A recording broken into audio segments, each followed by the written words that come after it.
La cláusula de reforma. La colombiana tenía una cláusula flexible, era una constitución flexible, porque permitía la reforma de la Constitución en 2 legislaturas diferentes, dentro de una misma asamblea. La Constitución panameña requería de 2 asambleas diferentes. 2 asambleas diferentes.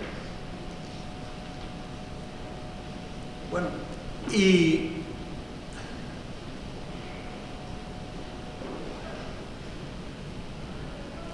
fue una copia al carbón, o hay disposiciones verdaderamente originales. Yo creo que hay disposiciones originales. No acusemos injustamente a los convencionales de ser unos copiones, ¿no? De copiar lo que otros hicieron, porque ellos también tenían talento. Teníamos talentos en esa convención. Esta constitución fue reformada básicamente en 3 oportunidades: 1906, 1918, 1928. Esas reformas ahora se le llaman cosméticas, es decir, reformas que no tenían la virtualidad de cambiar el sentido o la orientación de esta Carta Magna. Pero sí hay reformas que son muy importantes. La eliminación de la pena de muerte, que ya mencionó el ilustre colega. La elección directa para presidente de la República. La representación proporcional.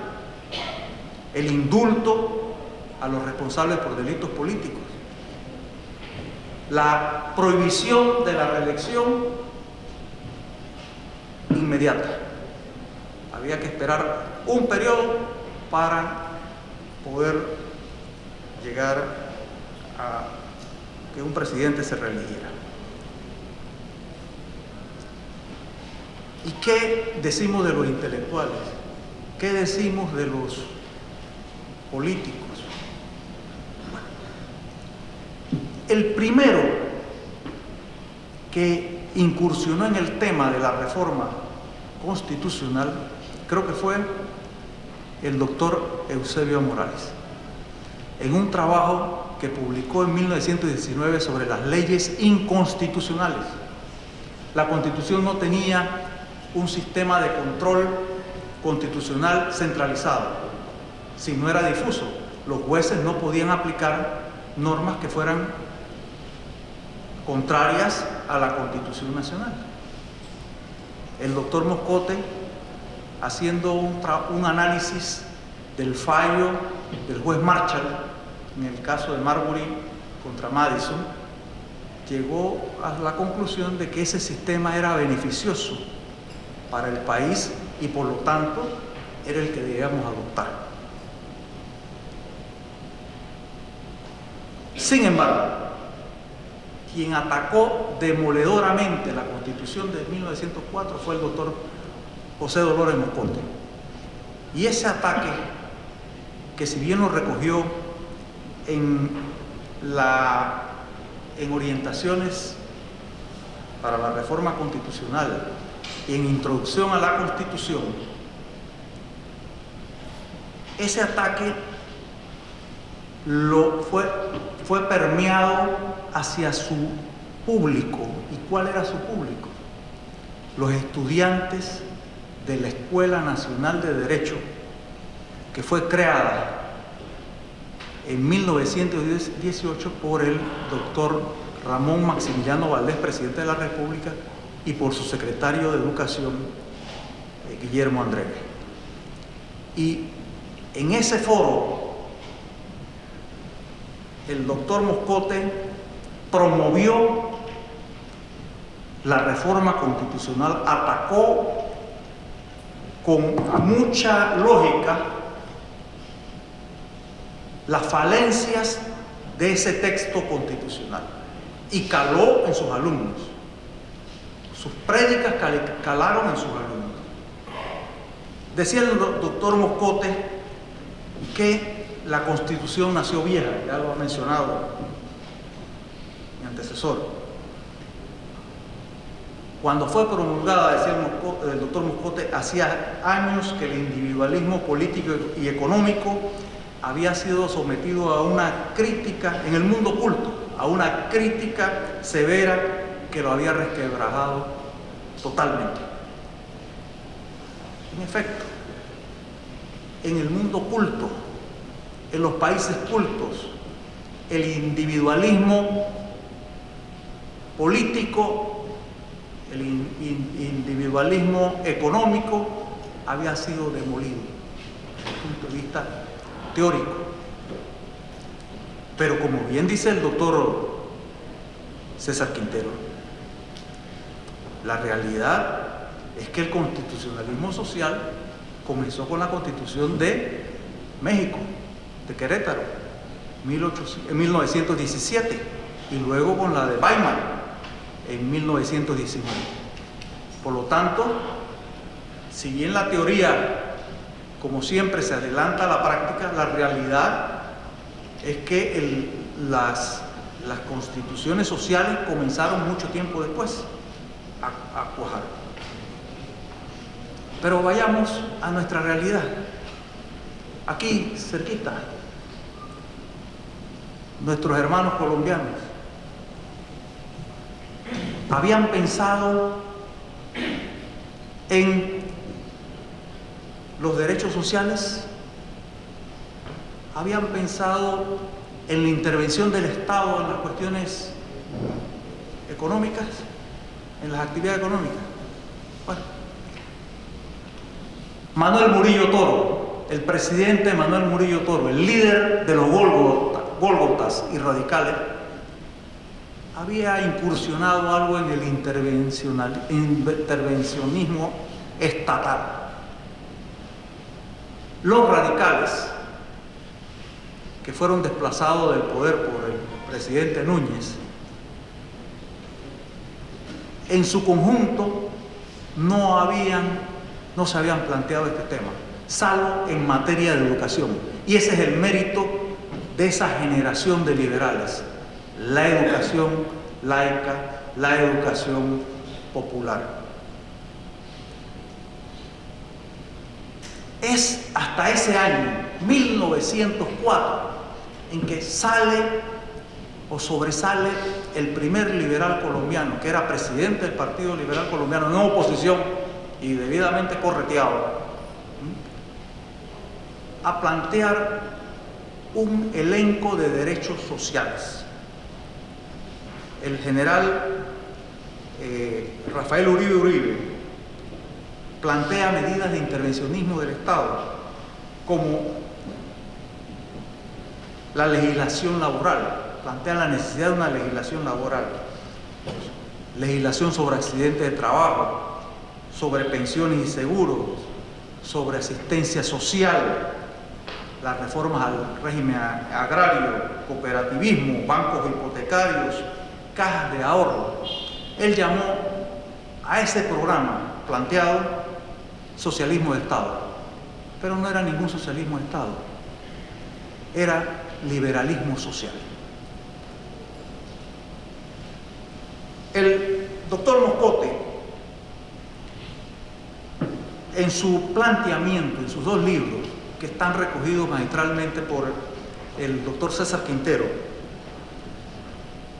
habla de los derechos sociales formulados inadecuadamente en esa Constitución.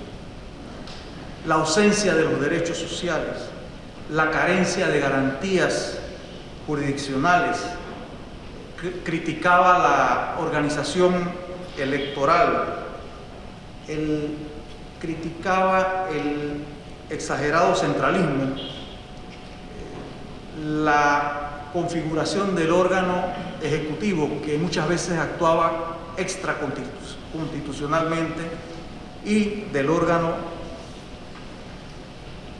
legislativo, que también estaba corto en eso de expedir leyes que modernizaran el Estado o leyes eficaces del servicio público. Pero sin embargo, nuestro órgano judicial, órgano legislativo, a pesar de esas limitaciones constitucionales, había dictado una lista importante de leyes sociales que podían estar en contra de la Constitución o fuera de la Constitución.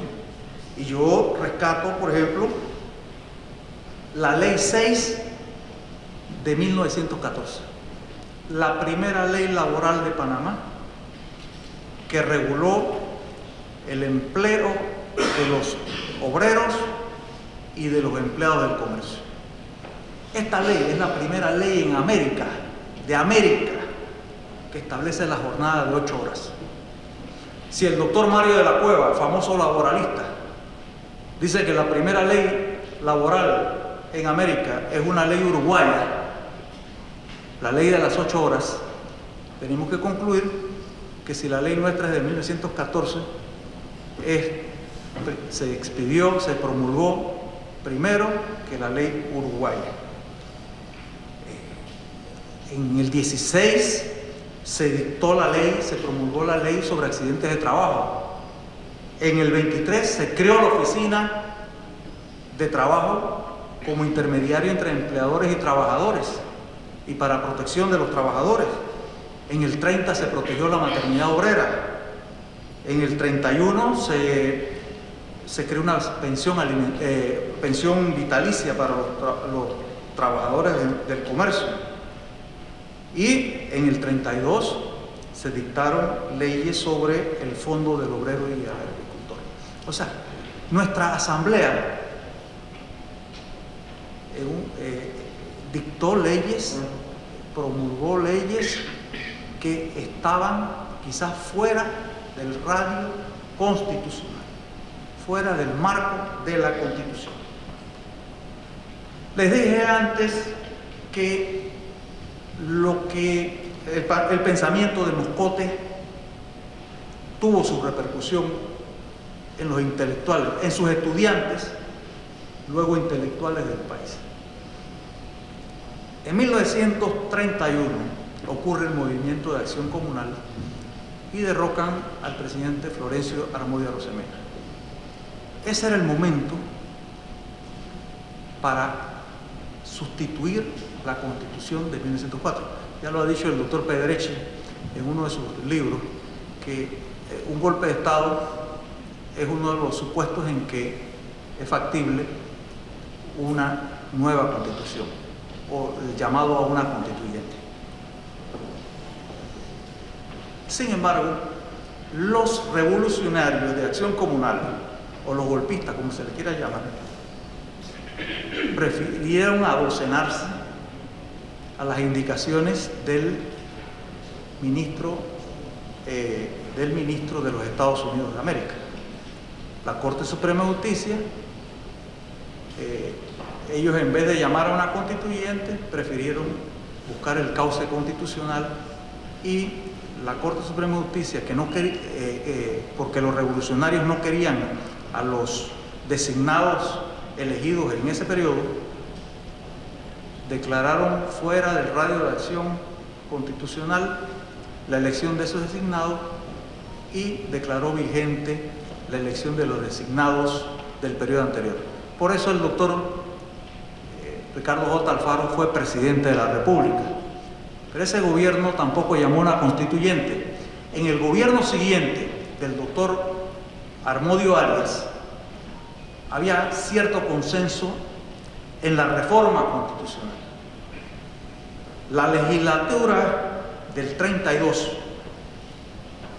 elegida en la asamblea elegida en el 32, pero en el 32 al 36, pero su legislatura del 32 estuvo de acuerdo con reformar la Constitución y expidió una ley, la Ley 25, para que se creara una comisión que estudiara el problema constitucional y elaborara una nueva Constitución. Esa comisión estuvo integrada por sectores conservadores, presidente de la Corte Suprema de Justicia, don Darío Vallarino, presidente del Colegio de Abogados, Samuel Quintero, doctor Correa García, ¿no? Ambos, todos eran conservadores, pero también fue integrada por diputados y juristas de los partidos liberales, porque ya el Partido Liberal, con el golpe de Estado de Acción Comunal, se había fragmentado totalmente. Entonces había representantes del Partido Liberal Renovador, del Partido Liberal Doctrinario, del Partido Liberal Nacional. Esta comisión trabajó, preparó un proyecto de constitución, fue sometido a la Asamblea, pero en primer debate quedó todo. Fue aprobado en primer debate, pero allí quedó el cuento. En los círculos intelectuales y forenses se insistía en la anquilosis y decrepitud de la Constitución. El doctor Julio Arjona Quintero, por ejemplo, un jurista graduado en Cartagena de Indias, como abogado y como literato, planteaba que ya la Constitución estaba muy alejado de la realidad panameña y que era necesario un cambio constitucional.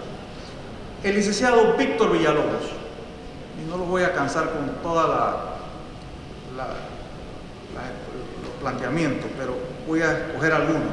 El licenciado Víctor Villalobos decía que la Constitución de Panamá está inspirada en la filosofía individualista de la ciencia política del siglo XVIII, como estuvo inspirado todo el movimiento constitucionalista del derecho público de la época. Por consiguiente, se hace necesario reformar el régimen constitucional para ponerlo a tono con nuestras necesidades sociales, económicas, financieras y políticas.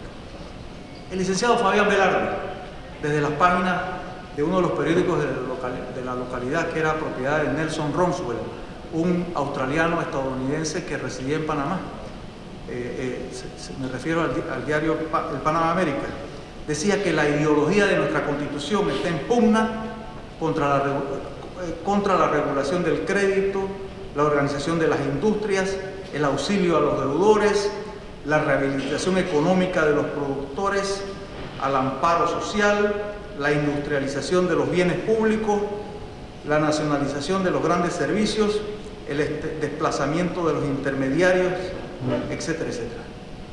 Pero también decía que nuestra Constitución del 4 no respondía a las exigencias de rapidez, claridad y eficiencia de un organismo tan desarticulado como era el Poder Judicial, que se basaba fundamentalmente en el proceso escrito, en un país en donde el 60% de la población no sabía leer ni escribir. El doctor Galileo Solís también estaba de acuerdo con una reforma de la Constitución. El licenciado Camilo López, a quien conocí allá en la década del 70 como secretario general de los asegurados,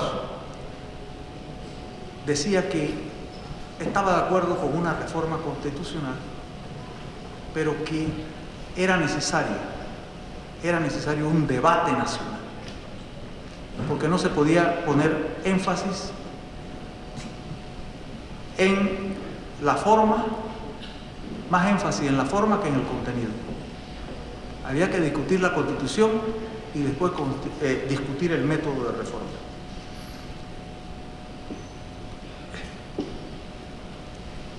Pero había voces disidentes.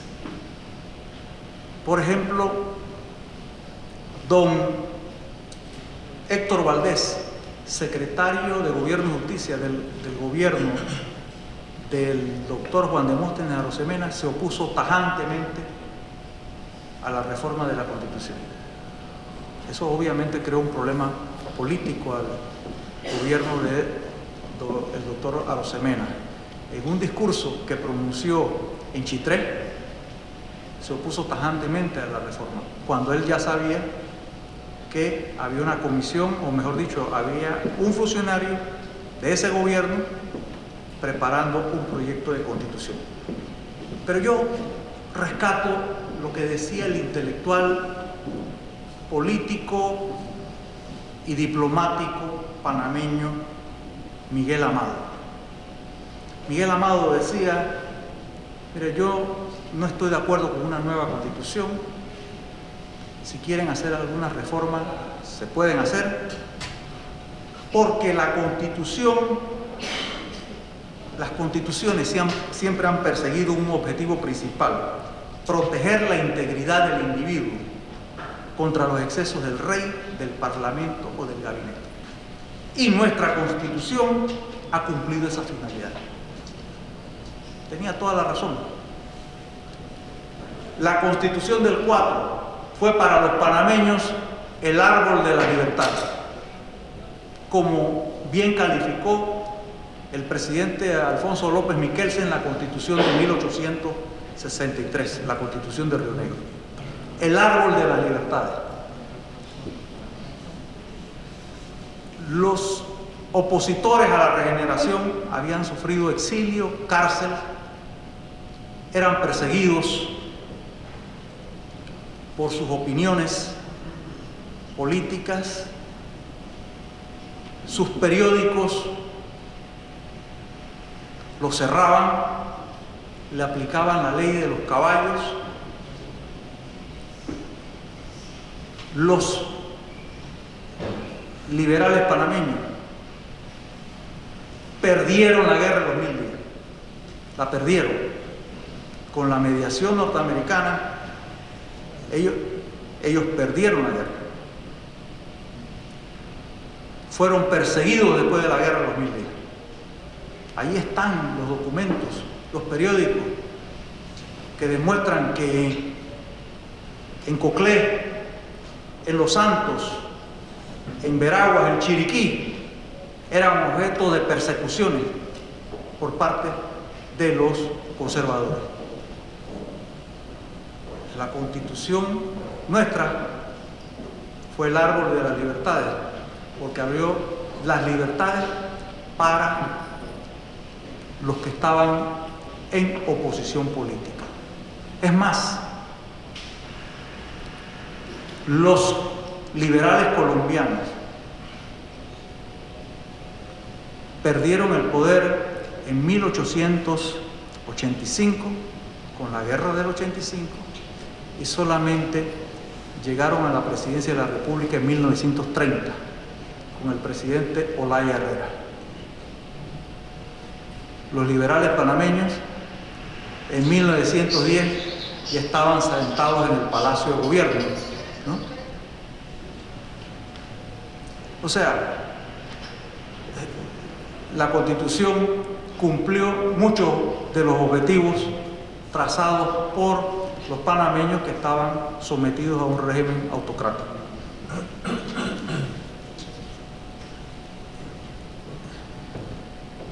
Se discutía también el método de reforma, constituyente o reforma. Hombres como el doctor Arnulfo Arias pensaban en constituyente. Hombres como el licenciado Rafael Zamudio, un joven liberal que murió siendo ministro de Panamá en Chile, también estaba de acuerdo. Sin embargo, había gente que no estaba de acuerdo con la constituyente, sino con una reforma de la Constitución. Y hay varios ejemplos. El diputado Octavio Fábrega, el diputado Jacinto López y León, el doctor Galileo Solís. El doctor Galileo Solís planteaba: señores, una asamblea constituyente es un golpe de Estado. un autogolpe que se da al país, el gobierno que la convoca. Sin embargo, se perdía de vista también otra cosa, que en el fondo una constituyente originaria, no paralela como establece nuestra Constitución, una constituyente originaria implicaba que el gobierno que la convocaba renunciaba a todos los poderes en favor de esa constituyente, porque la constituyente asumía el poder supremo de la nación, y así había ocurrido durante el siglo XIX y así ocurrió durante el siglo XX. Así que esas eran las consecuencias de convocar a una constituyente, como decía el doctor Galileo Solís. En 1938 existían 3 proyectos de constitución: el de la comisión ejecutiva, designada por ley, el de el doctor Galileo Solís y el proyecto del honorable diputado Jacinto López Higuero. El gobierno del doctor Juan Demóstenes Arosemena presentó a la consideración de la Asamblea Nacional un proyecto preparado por el licenciado Fabián Velarde, un proyecto que en síntesis recogía varias instituciones que no existían hasta ese momento. Los derechos sociales.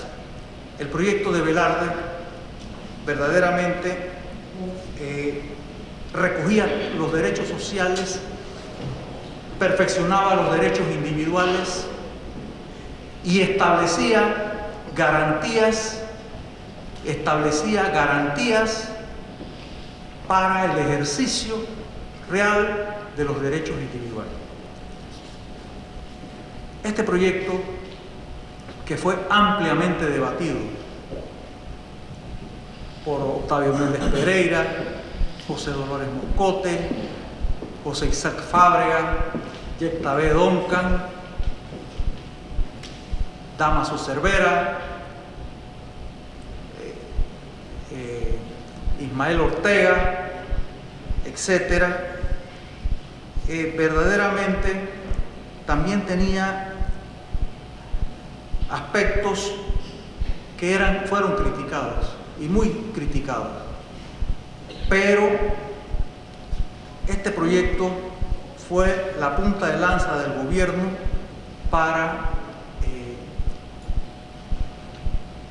pretender la reforma integral de la Constitución. Solamente llegó a primera base. Se presentó a la Asamblea, fue discutido en primer debate, fue aprobado, pero de allí no pasó. Fue durante el primer gobierno del doctor Arnulfo Arias que se sustituyó la Constitución de 1904. Pero esa es otra historia. Y la pregunta sigue en pie. ¿Cumplió la Constitución de 1904 sus objetivos? Obviamente que sí. La Constitución de 1904 fue un paso en extremo significativo en la colocación de los cimientos dirigidos a la construcción del Estado panameño y en la consolidación de los lazos indestructibles de la nación ismeña.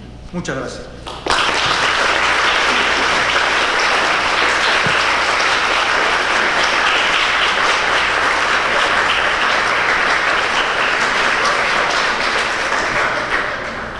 De esta manera concluye la conferencia conmemorativa del centenario 13º aniversario de la sanción de la Constitución Política